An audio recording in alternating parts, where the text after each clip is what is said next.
Okay. 12, 18, 19. Existential impeachment in improvisation, teaching, my soul, and everything else.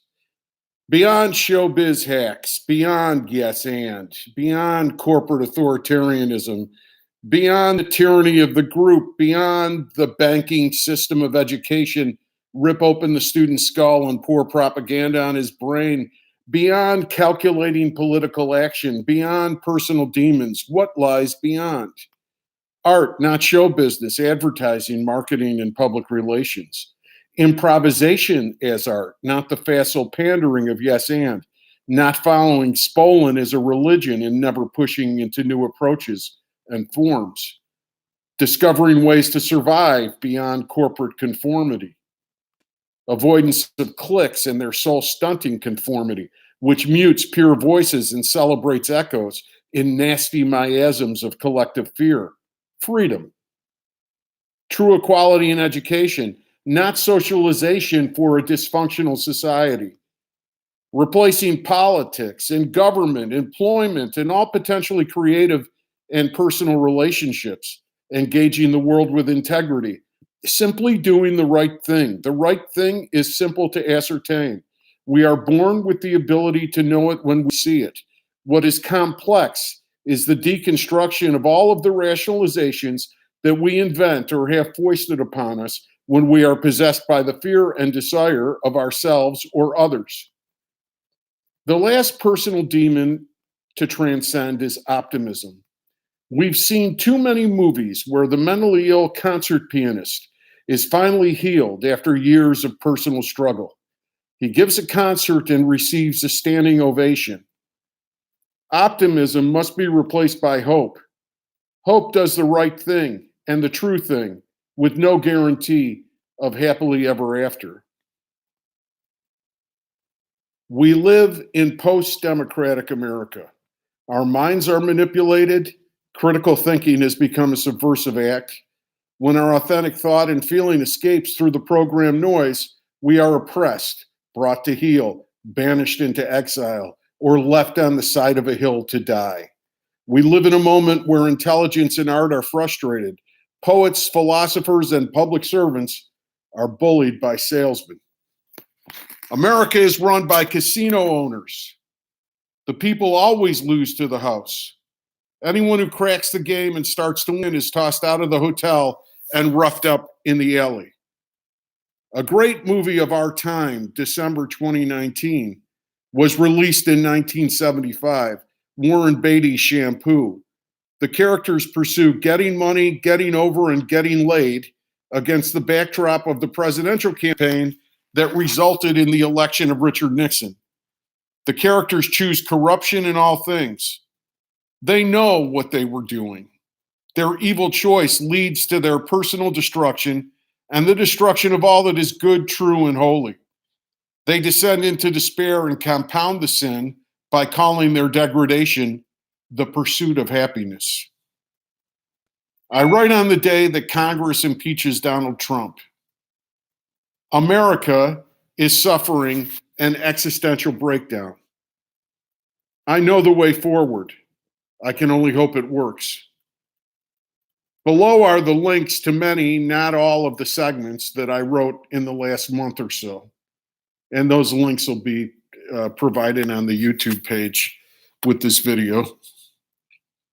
The links are a narrative of my journey, which is a miniature of the immense mural on the floor of Congress, among other things.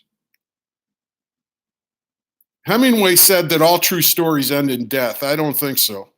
All true stories are open-ended. Stories illuminate the present and end with the question, now what? How do we live when our illusions are dispelled?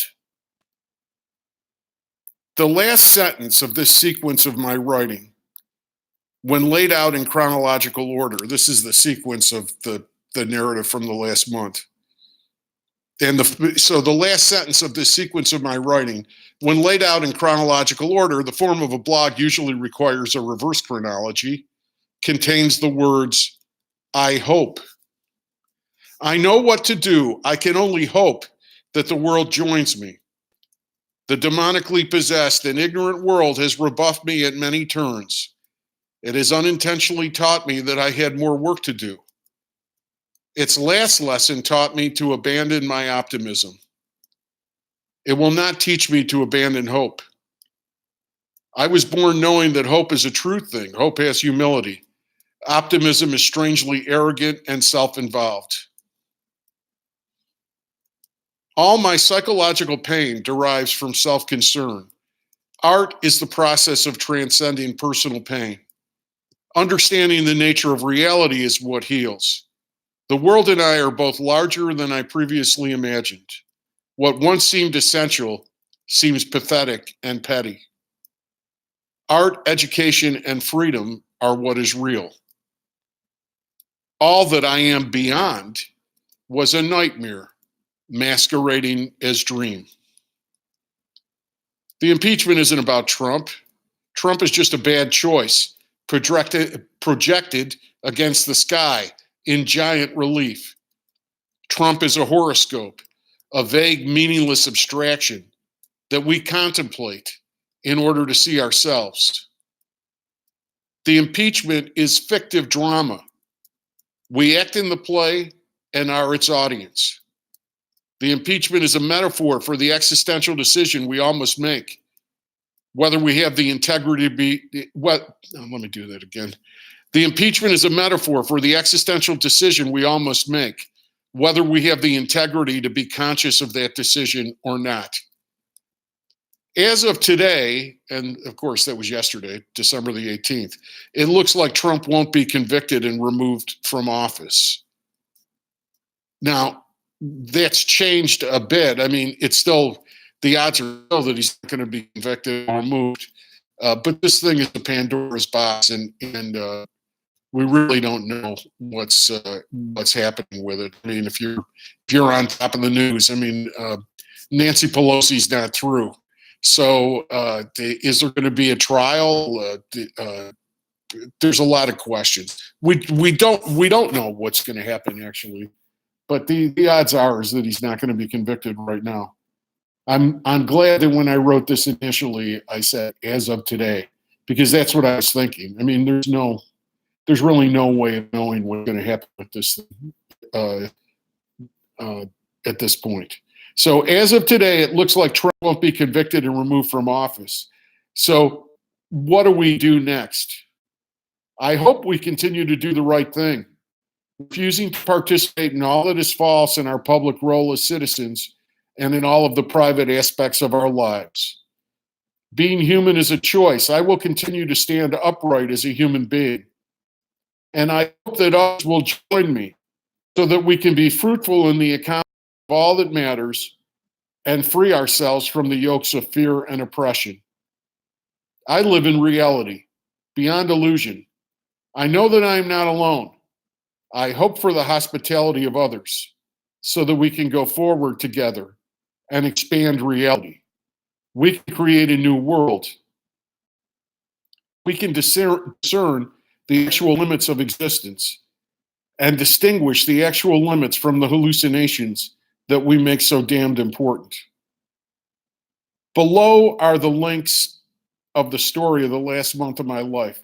And I think what I'm going to do here, I mean, yeah, I'll still put this on the YouTube page so you have these links. But really, these are all the recent links. So what I would suggest is just go to the Rick blog, www.richardstephenthomas, Stephen with a V, www.richardstephenthomas.wordpress.com. Just go to the Rick blog and scroll through. Just read these pieces. They're right there. I think it's the easiest way to access them. And I'll give you the titles of the pieces here. It's The Definition of Success, The Trouble with Yes and, Beyond the Trouble with Yes and, Ford versus Ferrari, Corporate Hate, Ford versus Ferrari, Corporate Hate and Envy, and the True Triumph of Art. More on Ford versus Ferrari, Email with a Friend, The Right People, flashlight operation and maintenance, thoughts about the process of writing, an email with a friend expanded for video, and letter to Nepal, exposed and beating hearts in bentwood chairs. I'll mention in addition to that too, that just came up this morning, Impronoun, which is a theater in Nepal, has just taken the video of the letter to Nepal and made it a video. They just put wraps around about their theater and they post it in various places. That piece has actually been shared with This Week in Nepal. So I'm very glad. I'm very glad that one of the unexpected things, I never thought that my work never thought about my work finding an audience in Nepal, but apparently it has, and that's very nice. Okay. All right, then the last word of this piece, light and shadows.